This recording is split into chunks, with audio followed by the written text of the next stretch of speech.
Hello, നാൻസിയാണേ. എല്ലാവരും സുഖമായിട്ടിരിക്കുവല്ലേ? ഇന്ന് നമുക്ക് ലഞ്ചിൻ്റെ കറികളൊക്കെ ഉണ്ടാക്കുന്നതെന്ന് കണ്ടാലോ? അപ്പം ഇന്നത്തെ ലഞ്ചിൻ്റെ കറികളെന്ന് വെച്ചാൽ ഫിഷ് ഫ്രൈ ഉണ്ട്, പിന്നെ ഒരു മീൻ പീരയുണ്ട്, പിന്നെ ഒരു ഫിഷ് കറിയും ഉണ്ട്. വേണ്ടേ ഫിഷ് ഫ്രൈക്കുള്ളത് എല്ലാ അരപ്പെല്ലാം കൂടെ തേച്ച് വെച്ചിട്ടുണ്ട്. പിന്നെ മീൻ പീരയ്ക്ക് എടുക്കുന്ന മീനെന്ന് വെച്ചാൽ കൊഴുവ മീനാണ്. ചൂടാന്ന് പറയത്തില്ലേ, ചൂടാ നെത്തോലി. ഞങ്ങളിവിടെ കൊല്ലത്ത് ചൂടയെന്നാണ് പറയുന്നത്. നെത്തോലി എന്ന് പറയും, പിന്നെ ചിലയിടത്ത് കൊഴുവ എന്നൊക്കെ പറഞ്ഞ് കേട്ടിട്ടുണ്ട്. അപ്പോൾ അതിനാവശ്യമായിട്ടുള്ള തേങ്ങ എല്ലാം എടുത്ത് വെച്ചു. എന്നിട്ട് അതിനകത്തോട്ട് നമുക്ക് കുറച്ച് കൊച്ചുള്ളി ഇങ്ങനെ അരിഞ്ഞരിഞ്ഞിട്ട് കൊടുക്കാവേ. അതിനുശേഷം നമുക്ക് അതിനകത്തോട്ട് അതിൻ്റെ പൊടികളെല്ലാം ചേർത്ത് കൊടുക്കാം. മുളക് പൊടി, മല്ലിപ്പൊടി, പിന്നെ മഞ്ഞൾപ്പൊടിയും കൂടെ ചേർത്ത് കൊടുക്കാവേ. എന്നിട്ട് നമുക്ക് മിക്സിക്കകത്തിട്ട് ഒന്ന് രണ്ടടി അടിച്ചെടുക്കാവേ. വെള്ളം ഒഴിച്ചടിക്കണ്ട, ഇതൊത്തിരി ചാറാവണ്ടൊന്ന് ചതച്ചെടുത്താൽ മതി. എന്നിട്ടൊരു ചട്ടി വെച്ചിട്ട് വേണ്ടേ ഇതൊന്ന് നമുക്ക് ഇട്ട് കൊടുക്കാം. നമ്മൾ അടിച്ച് വെച്ചിരുന്നതും പിന്നെ കുറച്ച് ഇഞ്ചി ഞാൻ കൊത്തിപ്പിടിച്ചിട്ട് ഇട്ട് കൊടുക്കുന്നുണ്ട്. പിന്നെ നമുക്ക് പച്ചമുളക് ഇട്ട് കൊടുക്കണം. ആവശ്യമായിട്ടുള്ള പച്ചമുളക് ഞാനിവിടെ ഒരു 3-4 പച്ചമുളക് ഇട്ട് കൊടുക്കുന്നുണ്ട്. കാരണം ഇവിടുത്തെ മുളക് പൊടിക്ക് ഒട്ടും എരിവില്ലാത്തതാണ്. അത് കാരണം ഞാൻ കുറച്ച് പച്ചമുളക് അധികം ഇട്ട് കൊടുക്കും. പിന്നെ വടക്കൻപുളിയും കൂടി ഇട്ട് കൊടുക്കുന്നുണ്ട്. ഒരു 3-4 കഷ്ണം വടക്കൻപുളിയും കൂടി ഇട്ട് കൊടുക്കുന്നുണ്ട്. പിന്നെ ഉപ്പും കൂടി ഇട്ട് ആ മീനും കൂടി ഇട്ട് നന്നായിട്ടൊന്ന് കൈവച്ചൊന്ന് മിക്സ് ചെയ്തെടുക്കണം കേട്ടോ. ഒന്ന് കുഴച്ചൊന്നെടുക്കണം. ഞെരടി എടുക്കുന്നത് പറയത്തില്ലേ, അങ്ങനെ ഒന്ന് എടുക്കണം. എന്നിട്ട് നമ്മൾ ഗ്യാസ് സ്റ്റവ് ഓൺ ചെയ്ത് വെച്ചിട്ട് ഓണാക്കി കൊടുത്താൽ മതിയേ.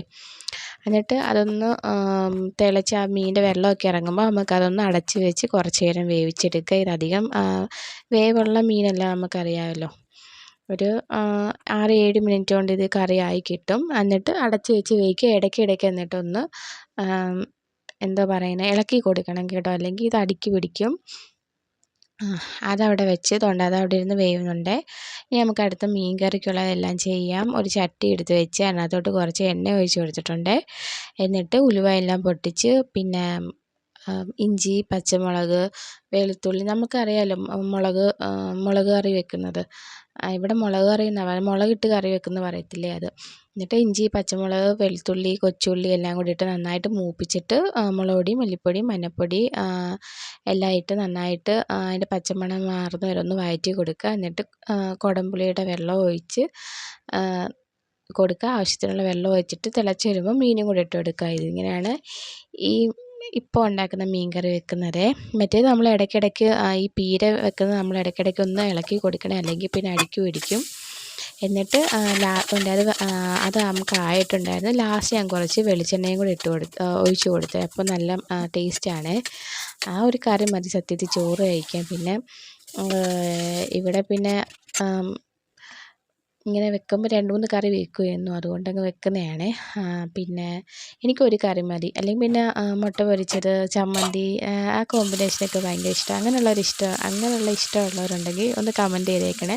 പിന്നെ വേണ്ടേ ഫിഷ് ഫ്രൈക്ക് ആവശ്യമായിട്ടുള്ള ഫിഷ് ഫ്രൈയും കൂടെ ഉണ്ടാക്കുന്നുണ്ട്.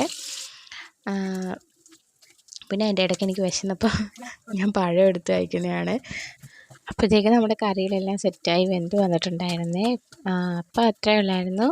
പിന്നെ ഞാൻ പറഞ്ഞില്ലേ, വീഡിയോ ഇഷ്ടപ്പെട്ട ചാനലൊന്ന് സബ്സ്ക്രൈബ് ചെയ്തേക്കണേ, ഫ്രണ്ട്സിനൊക്കെ ഒന്ന് ഷെയർ ചെയ്ത് കൊടുക്കണേ. അപ്പോൾ അത്രയേ ഉള്ളൂ. വേറൊരു വീഡിയോ ആയിട്ട് നമുക്ക് പിന്നെ കാണാം. ബൈ.